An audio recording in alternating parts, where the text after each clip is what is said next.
Assalamualaikum warahmatullahi wabarakatuh. Perkenalkan, nama saya Muhammad Andri Setiawan Putra dari kelas XTI TL 3. Di sini saya akan mempresentasikan apa itu Electricity 4.0. Apa itu Electricity 4.0?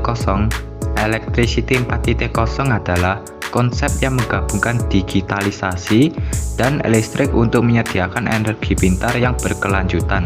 Konsep ini bertujuan untuk mengatasi krisis iklim dengan membuat dunia yang lebih serba elektrik dan digital. Contoh teknologinya adalah 1. Smart grid atau bisa disebut dengan jaringan listrik cerdas. 2. Internet of Things atau bisa disebut dengan IoT. 3. Artificial Intelligence atau bisa disebut dengan AI untuk optimasi energi. Yang keempat, sistem penyimpanan energi. Yang kelima, microgrid. Yang keenam, pengisian kendaraan listrik cerdas. Yang ketujuh, building management system atau bisa disebut dengan BMS. Di sini saya akan menjelaskan dua teknologi, yaitu smart grid dan Internet of Things.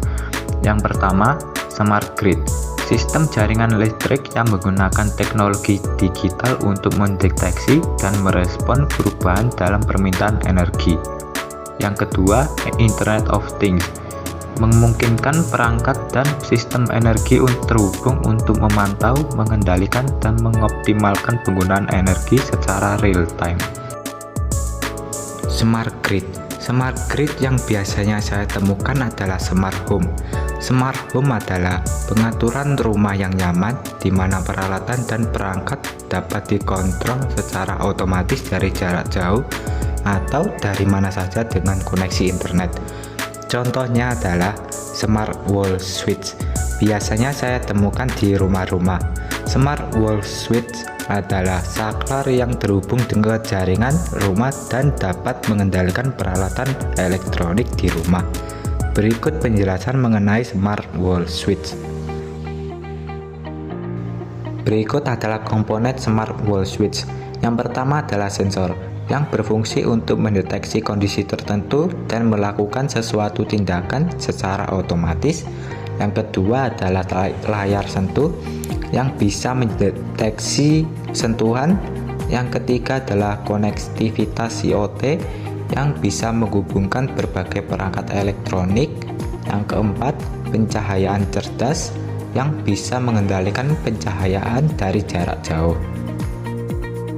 Berikut adalah skema dari ruangan yang menggunakan smart wall switch. Cara pemasangan. Yang pertama, masukkan ECB untuk keamanan kerja.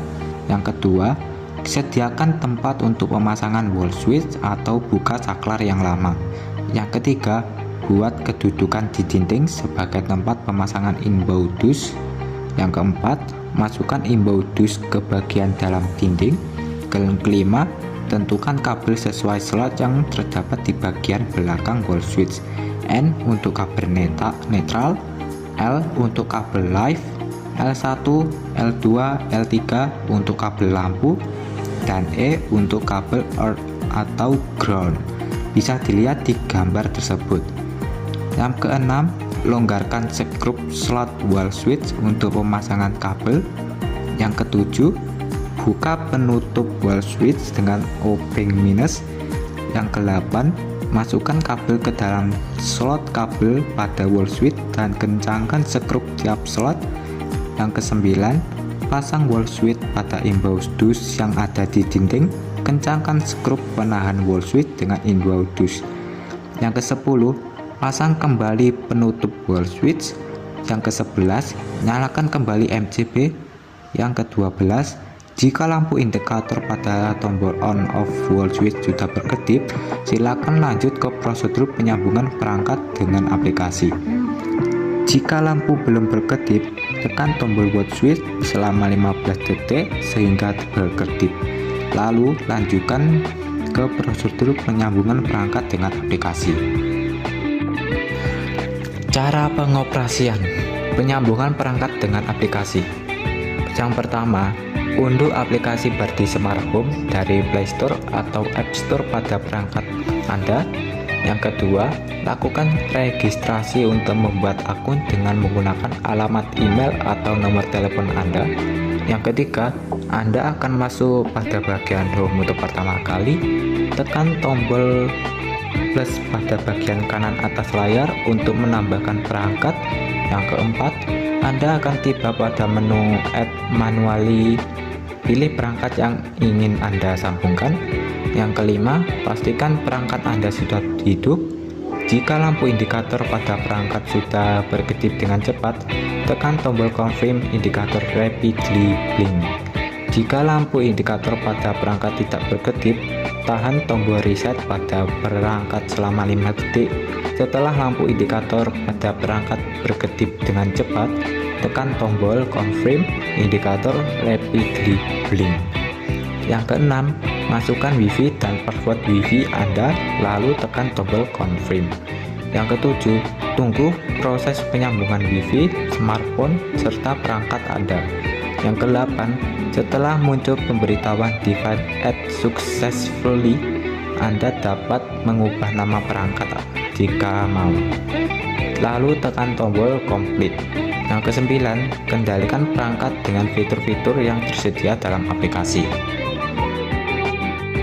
Kelebihan dan kekurangan Smart Wall Switch. Kelebihannya adalah 1. Kontrol jarak jauh yang fleksibel. Yang kedua, jadwal otomatis dan pengaturan waktu. Yang ketiga, integrasi dengan sistem pintar lainnya. Yang keempat, efisiensi energi yang lebih baik. Yang kelima, kemudahan instalasi dan penggunaan. Kekurangannya adalah yang ke-1, biaya pemasangannya relatif mahal. Yang kedua, tidak bisa dipakai dua perangkat. Yang ketiga, resiko kegagalan teknis pada perangkat. Internet of Things. Internet of Things atau bisa disebut dengan IoT hampir sama dengan smart grid, tetapi dia menggunakan konsep yang menghubungkan perangkat fisik dengan internet untuk bertukar data dan melakukan tindakan tertentu. Contoh teknologinya adalah Google Nest Mini. Google Nest Mini smart speaker portable yang berfungsi untuk memutar lagu di platform musik, berita, cuaca, dan lainnya hanya dengan suara Anda. Berikut penjelasan tentang Google Nest Mini. Komponen yang terdapat dalam Google Nest Mini.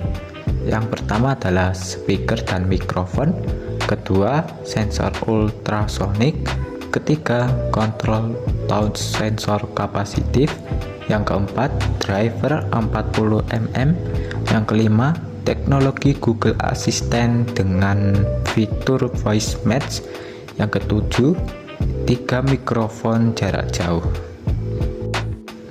Alat-alat yang digunakan untuk pemasangan Google Nest Mini. Yang ke-1, sekrup kepala pan nomor 8. Yang kedua, jangkar dinding. Yang ketiga, obeng atau berlistrik dengan mata obeng. Cara pemasangan. Yang pertama, pilih lokasi yang dekat dengan stop kontak dan berada dalam jangkauan WiFi Anda. Uji perangkat di lokasi tersebut sebelum memasang ke dinding. A. Colokkan perangkat Nest Mini ke stop kontak. Yang B. Posisikan perangkat di dinding tempat Anda ingin memasang perangkat. Yang C. Ucapkan "Oke Google" dan ajukan pertanyaan atau beri perintah untuk memastikan perangkat dapat terhubung ke jaringan. Yang kedua, jika Anda menggunakan angkur dinding, ikuti petunjuk pada kemasan angkur dinding untuk menyisipkan angkur ke dalam dinding. Bagian atas angkur harus rata dengan permukaan dinding. Yang ketiga, gunakan obeng atau bor listrik untuk memasang skrup ke dinding atau angkur dinding. Pastikan untuk memberi jarak 2 mm antara kepala skrup dan dinding. Yang keempat, gantungkan Nest Mini Anda pada skrup menggunakan slot skrup di bagian belakang perangkat. Nest Mini perangkat harus terpasang dengan pas di dinding. Cara pengoperasian. Setelah memasang NIS Mini di dinding, Anda dapat membalik kontrol volume dan lampu pada perangkat sehingga perangkat tersebut memiliki orientasi yang benar. Untuk mengaktifkan Google NIS Mini, Anda bisa melakukan langkah-langkah berikut. Yang pertama, hubungkan Google NIS Mini ke stop kontak terdekat. Yang kedua, buka aplikasi Google Home di ponsel atau tablet.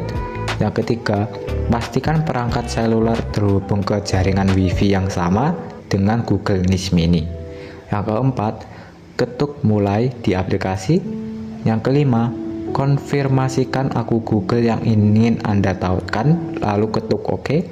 Yang keenam, ikuti langkah-langkah dalam aplikasi. Jika Google NIS Mini sudah pernah digunakan sebelumnya, Anda bisa meresetnya ke setelan pabrik sebelum melanjutkannya. Setelah diaktifkan, Anda bisa menggunakan Google NIS Mini untuk berbagai hal, seperti memutar musik, menonton media, mengontrol TV dan speaker, mengelola tugas, mendapatkan jawaban, mengontrol rumah. Kekurangan dan kelebihan Google NIS Mini.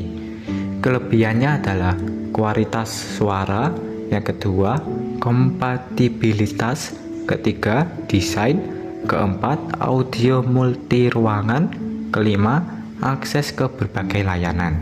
Kekurangannya adalah satu, tidak dapat dihubungkan ke speaker yang lebih besar dengan kabel tambahan. Yang kedua, tidak memiliki layar digital. Sekian presentasi dari saya. Jika ada kurang lebihnya atau materi yang saya jelaskan kurang dimengerti, mohon maaf. Wassalamualaikum warahmatullahi wabarakatuh.